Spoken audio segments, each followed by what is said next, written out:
Que jogo foi esse? Dá pra dizer, Bruno Prado, Bernardo Ramos, amigos aqui do Canelada da Jovem Pan, a gente abre essa edição depois do título da Argentina na Copa do Mundo do Qatar FIFA 2022. Dá pra dizer, Bruno Prado, que foi o maior jogo, a maior final da história das Copas, Bruno Prado? Olá, Pedro, Bernardo. A gente estava conversando sobre isso aqui até antes dos pênaltis e realmente não encontramos assim uma final mais emocionante que essa, com tantas mudanças, com tantas viradas, com tanta coisa que aconteceu na parte de emoção. Algumas, a própria vitória da Argentina em 86 contra a Alemanha foi emocionante, 2-0 Argentina, 2-2 e depois 3-2 Argentina, mas essa foi melhor. Foram dois momentos de virada. A Argentina vencendo por 2-0 até os 80 minutos e parecia um jogo muito dominado, tranquilo. A Argentina fez um grande primeiro tempo, mereceu abrir vantagem, mas aí um gol aos 80, um gol aos 81. E aí virou um caos total, né? Virou uma loucura o jogo. A Argentina fez o terceiro gol na prorrogação, parecia de novo que o título estava ganho e a França empatou. E aí pênaltis, aí realmente a Argentina confirmou. Na terceira vez que esteve em vantagem, dessa vez nos pênaltis, ela confirmou. Então um jogo emocionante, né? O futebol tem essas coisas até os 80 minutos. Se alguém dissesse que era uma final até chata em termos de emoção, não era um comentário errado.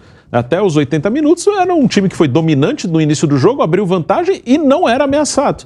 Depois dos 80 virou uma loucura total, que foi maravilhoso para quem estava assistindo o jogo. Com certeza quem assistiu se divertiu bastante. Um belíssimo jogo, um jogo histórico, um jogo que será lembrado por muito tempo. Que loucura, Bernardo Ramos, estamos aqui abrindo o Canelada. Que jogaço, Bernardo Ramos, boa tarde.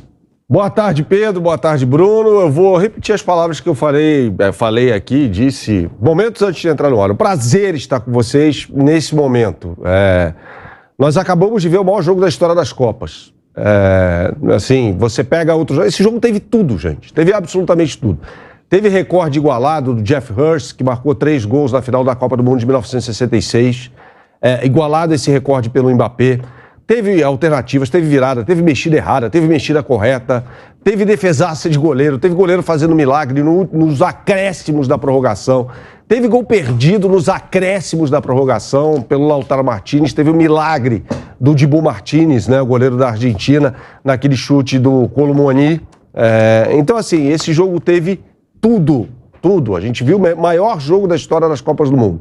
A gente pode falar de 70, dos 4-3, também na prorrogação, da Itália sobre a Alemanha, mas era um jogo de semifinal. Ou dos 3-3 de Sevilha, no jogo entre França e Alemanha, na semifinal da Copa do Mundo de 1982.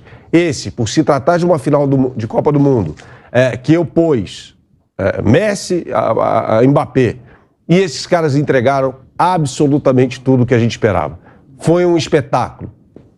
E aí, Fábio Piperno, muito boa tarde. E repito aqui a pergunta que eu fiz para o Bruno Prado, para o Bernardo Ramos. Foi a maior final da história das Copas, Piperno? Boa tarde, Pedro, Bernardo, Bruno, a nossa audiência. Olha, quase chorei, a gente buscava ar no final, porque foi a melhor final. Foi o melhor jogo, o maior momento de Copa do Mundo, uma coisa... assim, soberba, uma coisa maravilhosa, né? E...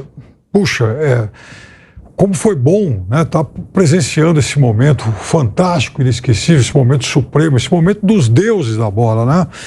E, assim, em um jogo em que todos os personagens jogaram no seu limite, jogaram demais.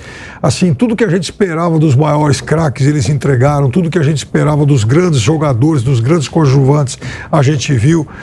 E, sobretudo, eu acho que essa é uma aula que tem que ficar, né? Além da entrega total e da concentração dos dois times no jogo, como, assim, é pornográfico, é uma ofensa, é um crime contra o futebol brasileiro hoje alguém defender técnico brasileiro e seleção brasileira. É isso? Assim, os caras fizeram coisas hoje inimagináveis. Quer dizer, a Argentina prepara uma armadilha para a França, escala o Di Maria jogando do outro lado, coisa que, primeiro que ninguém imaginava que ele fosse jogar, depois Di Maria voltando a ser ponta esquerda. Aí a França começa a trocar peças ainda no primeiro tempo. No segundo tempo a Argentina dá o troco. O técnico francês vai e tira o Griezmann, o seu principal coadjuvante. Quer dizer, a gente viu tudo. a gente viu assim um arsenal desses dois, do veterano Deschamps e do ex-estagiário Lionel Scaloni, fazendo só o seu jogo de número 56 como técnico de time principal. Uma coisa sensacional. Técnicos brasileiros, por favor, aprendam e tenham a humildade e não reivindiquem o posto de técnico de seleção brasileira, porque vocês não têm condição. Pelo amor de Deus, não façam essa maldade com a seleção brasileira. Perfeito o Piperno aí no comentário dele. Piperno, eu nem havia falado com você ainda, né? Todos entorpecidos por esse jogo, o maior jogo da história das Copas do Mundo, né? Agora, o curioso, e aí eu tenho de fazer uma menção, e acho que faltou sensibilidade à AFA, que é a CBF lá da Argentina, né? Deveria ter levado o José Pekerman para a Copa do Mundo. Porque o Lionel Scaloni é, entre aspas, filho do Pekerman. Não só ele. Aimar, que estava ao lado dele no banco de reserva chorou em vários momentos dessa Copa do Mundo. Samuel, Placente, todos jogaram com o José Pekerman. E Scaloni emulou a forma de jogo do José Pekerman, sobretudo da Argentina de 2006. Né? O Pekerman que fez um grande trabalho na Argentina de 2006, errou numa substituição ali, eventualmente, naquele jogo contra a Alemanha, fez um grande trabalho na Colômbia em 2014, né? E aí eu não falo só sobre a Copa do Mundo, mas sobre o ciclo todo, mas enfatizando participações em Copa do Mundo. E Piperno, agora ele está na Venezuela. Pode fazer história no futebol venezuelano também. Então fica aqui a lembrança desse grande técnico, o maior técnico de base que eu vi na minha vida, José Pekerman, que é o mentor de Lionel Scaloni. Bruno Prado, que loucura, hein? O jogo a gente acompanhou aqui na Jovem Pan, na voz do Nilson César, até os 35 minutos do segundo tempo, a Argentina 2-0. E aí a França consegue o empate 2-2 na prorrogação.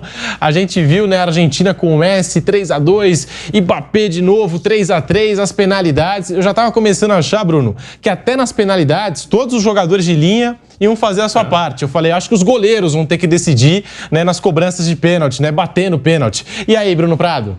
Foi espetacular, foi um jogo muito legal de acompanhar.